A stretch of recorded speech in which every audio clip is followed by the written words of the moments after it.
As you know, Afghanistan is becoming a very popular travel destination, especially if you're a politician. In fact, for 2 years in a row now, it's beating Florida. Basically, every member of parliament in this country wants to go. This is retail politics 101.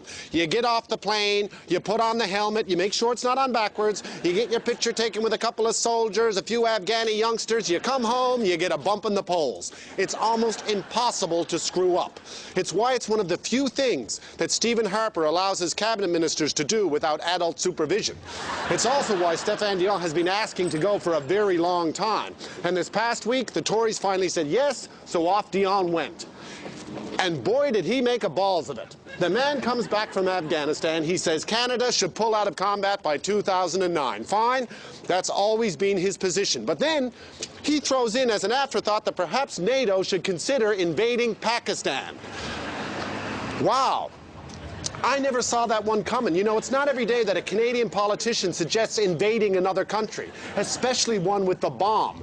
Now, of course, the Tories, they love this. But while Dion might have put his foot in his mouth, what the Tories did was far worse. When politicians visit Afghanistan, it's always a secret. Those are the rules. The military writes them. They are very, very touchy about this. They don't want the Taliban to know when politicians are visiting, because then they become a target. And shag the politicians. Remember, it's the soldiers who are guarding the politicians you have to worry about. So Dion, true to his word, he never told a soul he was going. His staff didn't even know he was going. But the Tories, they said the hell with the military, and they had a cabinet minister, Helena Georges, release details of the visit.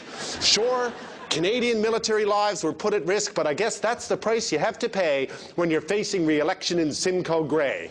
Now, personally, I don't know why they did this. I mean, if Michael Ignatieff or Bob Rae called the Taliban and told them that Dion was coming, that would make sense. But this is just Tories being Tories. It's like they can't even stop themselves. Now, personally, now that it's over, I'm glad Dion made the trip. If for no other reason, it shows us one more thing that the Liberals and Tories have in common.